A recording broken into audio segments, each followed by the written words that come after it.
السلام عليكم ورحمة الله وبركاته. ازيكم يا حبايبي؟ عاملين ايه؟ يا رب تكونوا بخير. وحشتوني كتير جدا جدا، مش عارفة اقول لكم انتوا وحشتوني قد ايه. طبعا بقالي كتير جدا مش بنزل فيديوهات ولا بنزل اي حاجة الحقيقة في القناة، لان يعني ايه، يعني الدنيا مش مشجعاني خالص ان انا انزل اي حاجة الحقيقة في القناة. المهم حبيت بقى ابدأ اول فيديو انزله يكون حاجة حلوة كده كبداية ان شاء الله كده موفقة. هنعمل طبعا مع بعض زي ما انتم شايفين كده الرز بلبن بتاع المحلات، واحلى كمان بكتير من المحلات. بصوا، شايفين منظر الرز بلبن عامل ازاي؟ وكمان واخد كده وش كده شوايه كده، يا سيدي يا سيدي، كريمي وتحفه، حاجه كده تجنن. هنقول بقى كل التكات والحركات بتاعه الرز بلبن معانا عشان ناخد كده وش حلو ووش كده مكرمش والناس كلها بتسأل ازاي اطلع معايا الرز بلبن يبقى وشه مكرمش كده. سهل جدا وبسيط. انا معايا هنا ميه كده بتغلي، حطها كده على النار. تمام. هجيب بقى ايه الرز. انا بحط كوبايه من الرز. بصوا، كوبايه مغسوله اهي ومصفياها، مش بنقعها ولا اي حاجه، يا دوب بس ايه بغسلها واحطها كده في الميه تغلي وتتسلق براحتها خالص. بصوا، دي الكوبايه اللي انا بعاير بيها، يعني اقل كمان من المج بتاع الشاي، كوبايه صغننه. طبعا الكميه دي على حسب العدد عندك وعلى حسب ما يناسبك. كده خلاص انا حطيت اهوت الرز على الميه واستوى كويس جدا. طلع كده حبايه، اجسها كده بايدي اشوفها كده استوت ولا لسه. تمام اوي كده استوت. معايا هنا كيلو ونص من الحليب. طبعا عايزه يعني الرز بلبن يكون غني كده وحلو، لازم يكون حليب اللي هو البلدي. كده سبت كده شويه كده من الحليب او اللبن اللي معايا دوت. اللهم بارك، كيلو ونص. شايفين بقى منزل قشطه ما شاء الله قد ايه دسم وجميل. الحقيقه ما بيبقاش حلو ابدا رز بلبن باللبن بتاع اللي هو المعلب ده، ما بيبقاش لطيف يعني، ما بيبقاش غني كده وحلو.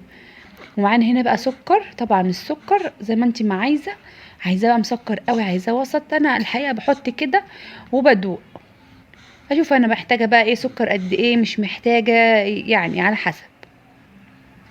احط بقى كده معايا. احنا بقى سايبين شويه اللبن دولت ليه؟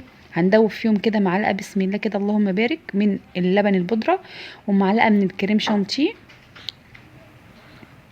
ومعلقه من النشا.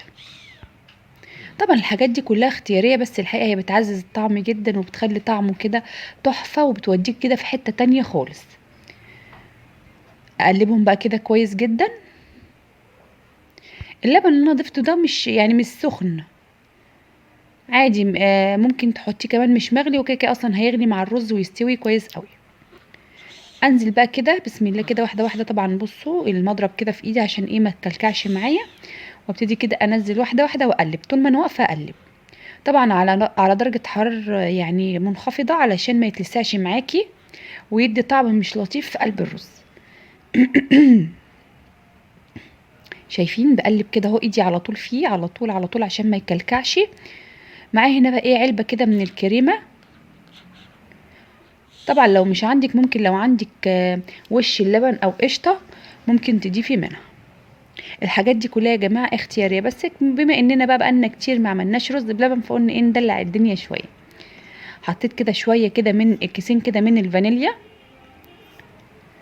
وساعات كمان لو مش عندي فانيليا ساعات بحط ماء زهر. واقلب برضو ده كله، برضو درجه الحراره عندي منخفضه. اشوف بقى كده السمك كده بتاعه، لان هو طبعا بيتقل تاني بعد ما بيبرد وبنحطه في التلاجة. بصوا كده السمك بتاعه حلو جدا، قوامه ما شاء الله كويس، لا تقيل قوي ولا خفيف قوي. ليه؟ لان ده كله هيتقل تاني بعد ما يبرد. فانت لازم تلاحظي الحته ديت علشان ما يبقاش معاكي تقيل جدا زياده عن اللزوم. شايفين ما شاء الله. نجيب بقى البولات كده او الاطباق، او لو بتحطيه في كاسات، اطفي عليه بقى كده غلي، وغلي خد غلوتين كده مع اللبن والسكر بقى والاضافات اللي احنا حطيناها اهو. سبته بقى برد. شايفين؟ بصوا شايفين وش الرز بلبن اللهم بارك. وعملت طبقين بقى كده حطيتهم تحت الشوايه علشان اللي عايز ياكل رز من اللي هو ليه وش ده كده ياكل، اللي عايز ياكل رز بلبن عادي يبقى الاتنين موجودين. بصوا ما شاء الله قوامه بقى عامل ازاي، مش خفيف. وبصوا بقى كشكشه الوش دي. يا سيدي انا جعت الحقيقه، انا جعت.